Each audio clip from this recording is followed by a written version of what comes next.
This is it, ladies and gentlemen, the final episode of Castle Rock Season 1, and boy, is it going to cause some controversy. But before we get into that, I just wanted to say a huge thank you to those who have watched and subscribed. My channel has exploded because of you guys, and I hope that you'll stay tuned, even if I do another show, because you know I'm going to be back here for Season 2. The finale begins with Warden Lacey and the kid back in the water tank. Lacey prepares a nutritious lunch of an apple, the fruit used to tempt Adam in the Garden of Eden, bread, the body of Christ, and a moon pie.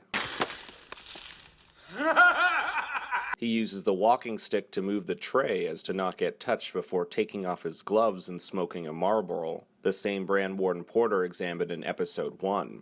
Judging by his parking spot being painted over, the bucket of cigarettes, and Lacey's overall appearance, this scene likely happened shortly before the events of Episode 1, the events which set this story in motion. Lacey brings out a gun and points it at the kid, clearly torn whether he should pull the trigger or not. The kid even leans in closer, almost as if taunting him, but Lacey doesn't go through with it. As he's told us in voiceovers in previous episodes, there's still doubt whether what he's doing is right. And this idea of doubt, not knowing for certain who or what something is, plays a key role in understanding the ending, but we'll get to that in a bit. At Shawshank, Warden Porter watches as inmates are transferred to new prisons. Shawshank is shutting down after its handling of recent scandals, specifically Zaleski, God rest his soul. Notice the axe placement here, a nice nod to Jackie, who's seen in the next scene having put one to the back of Gord's head, and who also happens to be a blood relative to Jack Torrance. Here's Johnny! After the events of Episode 9, the story picks up where we left off in 8. Wendell is back in Castle Rock, and Henry rushes off in search of Ruth after getting a call from Reverend Appleton. But we find out where Ruth is, standing atop the Pangborn Bridge just like she did in Episode 5. The kid tells Molly she needs her help to convince Henry to go out to the woods with him. The two of them need to be together to get through the rift and set everything right before the sound of the schisma disappears, trapping him there for good. Now, if you believe the kid is evil, you can look at this a different way, that the kid is merely using Henry and his ability to hear the schisma in order to travel to a different world to spread his evil. The kid tells Molly for Henry to meet him at Harmony Hill Cemetery,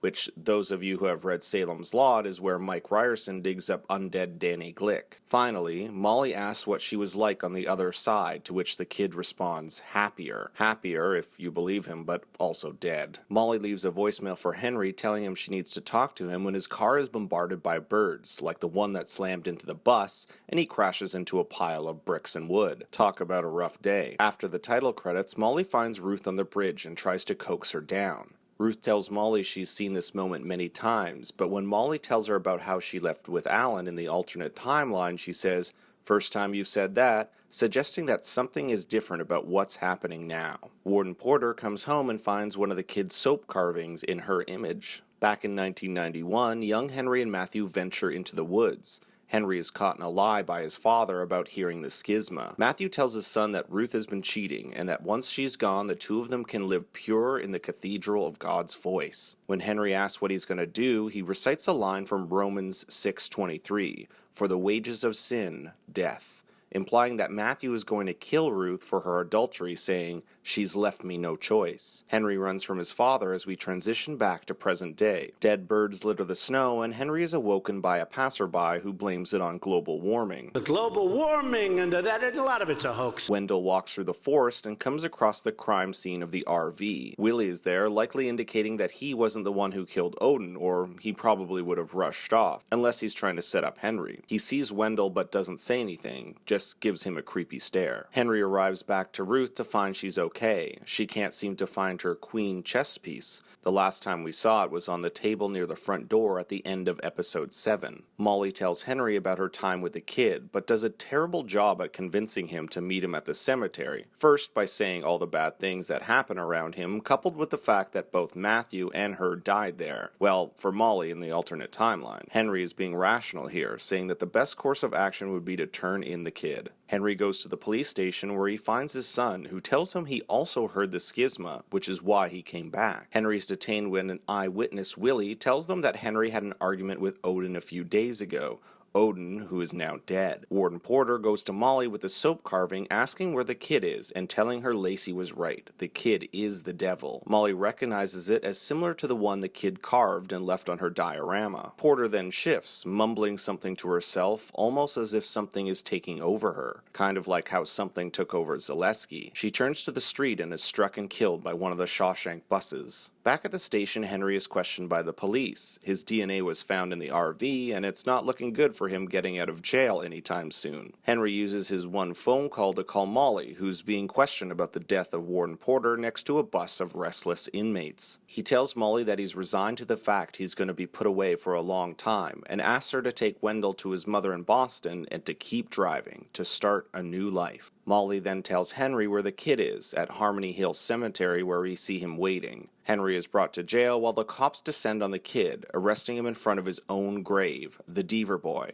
Remember, according to the kid in the alternate timeline, he's the son of Ruth and Matthew, who didn't pass away in childbirth. Molly tries to console Wendell, telling him his dad didn't do anything wrong, but even Wendell seems to have his doubts. He asks, does it have something to do with the sound in the woods? The kid is brought into the jail where Henry is held and proceeds to tell him that he's not supposed to be there in this timeline. If he doesn't get back to the woods in time, he could be stuck there forever and things will only get worse. More people will die. But Henry isn't buying it. He asks what would have happened to Ruth in the kid's timeline if she hadn't have left, to which the kid says Matthew would have shot her, then recites the lines from Romans 6:23, a line that only Henry would know. At the Deaver home, Jackie puts Ruth to bed, which I thought was a bit weird because I don't think Jackie and Ruth have been in a scene together, unless Molly told her to take care of Ruth off screen while she deals with Wendell. The guards make Henry get in the kid's cell to make room for the Shawshank prisoners that were in the bus that ran over Warden Porter. They recognize the kid, calling him by his nickname, Nick Cage, which Zaleski told us about in an earlier episode. Ruth grabs the knight chess piece and holds it to her heart, the piece symbolizing her knight, Alan Pangborn. This is also the last shot of Sissy Spacek we see this season.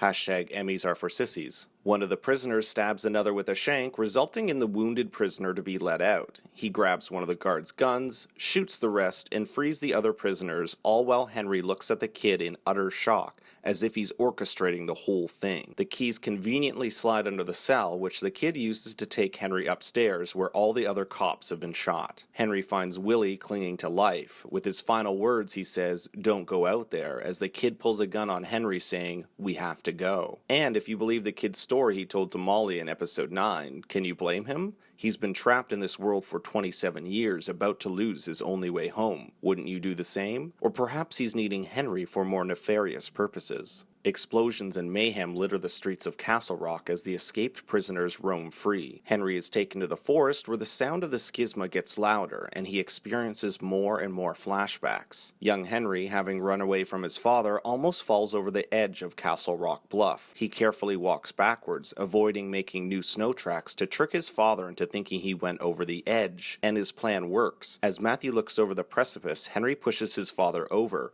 fearing what he would do to his mother. A helicopter provides a moment of distraction, which Henry uses to attack the kid. He wrestles the gun from his hand, gaining the upper hand and pointing at him before we see what might be the most shocking moment in the entire series. The kid transforms into an old, disfigured man who lets out a terrifying shriek.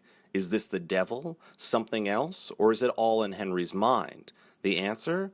There is none. And that's the point of the show. Starting back in episode 1, we're given differing perspectives of several key events, and it's up to us, the viewer, to piece everything together and make a judgment for ourselves. Think of it like being in court. In fact, it's even hinted at in episode 3 at the unjust conviction of Molly with the kids. Warden Lacey, Henry, and Alan are the prosecution, claiming that the kid is the devil, whereas the kid is the defense. In fact, a whole episode is devoted to hearing his side of the story. We, as the viewer, are the jury, but as Henry says in his voiceover a year later, truth isn't the same as justice. Justice is a line that sways, and that's the same in real life. People who are guilty get off, and some who are innocent are sent to jail. It happens all the time. which leads us to the question of reasonable doubt. At the very beginning of this episode, we get an extended scene of Henry talking to the jury at the murder case of Leanne Chambers from episode 1. The jury, blurred here, is us. Henry is talking directly to us, asking how much doubt are we comfortable with? Because for him, if someone's life was on the line, just like Leanne who later gets the death penalty, he needs their name etched in gold and signed by God himself. And this plays into why Warden Lacey wouldn't kill the kid, and he even said it himself. Deep down, he had his doubts. What if the kid wasn't evil, and he was torturing this person by keeping them cooped up in this cage for years? That can weigh heavy on a man, so much so that when it's revealed Henry's been keeping the kid locked in the water tank, the kid remarks, "After a while you forget which side of the bars you're on." He's referring to the metaphorical prison Henry and Lacey have had to live, not knowing the truth about the kid and the reasonable doubt that he could not be evil. This is why he will struggle day in and day out until he kills himself or passes on the baton,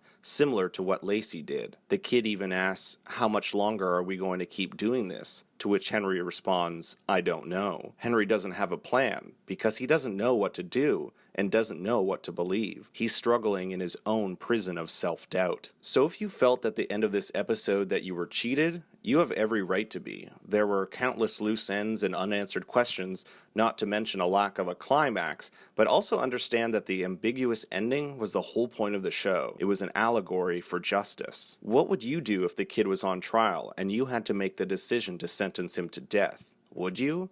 Is there enough reasonable doubt?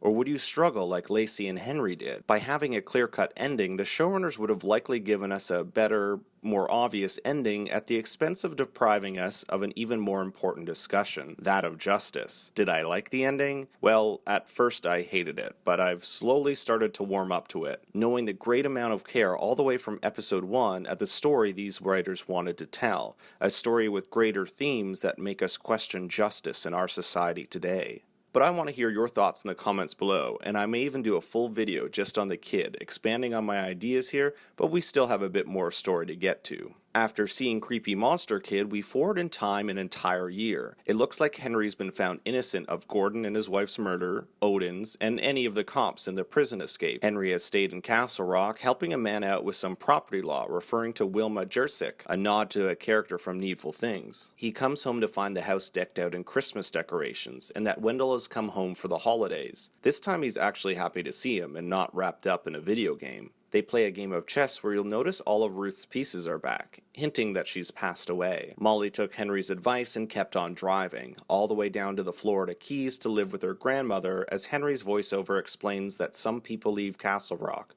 just to forget. Hopefully Molly can find some happiness here, but it's not looking likely. Henry visits Ruth and Alan's grave, which is right next to the Deaver boys. Then we get to see that Henry has trapped the kid in the water tank, just like Lacey did. He brings him a Christmas present of burger and fries, an odd thing to give someone you think is the devil, hinting again at Henry's doubts. The season ends with the kid reminding Henry how things turned out for Warden Lacey, as we get to see this creepy smile before fading to black. Is he good? Is he evil? Is he something else? No one can explain that, because it's up for you to decide. Last but not least, I hope you stuck around for the mid-credits roll of Jackie finishing her book at the Mellow Tiger. Talking with our local drug dealer, Dean, Jackie exclaims she's going out west for research. The name of her book, Overlooked, is similar to the Overlook Hotel where The Shining took place, hinting that next season will have a large Shining connection and will likely feature more of Jackie's character. I hope you enjoyed this series with me. I'll be coming out with some more Castle Rock videos and some new series, so please stay tuned. I'd love it if you'd like and subscribe, and of course, get your friends hooked on the show because it's friggin' awesome. Now let the countdown begin for Season 2. See you soon.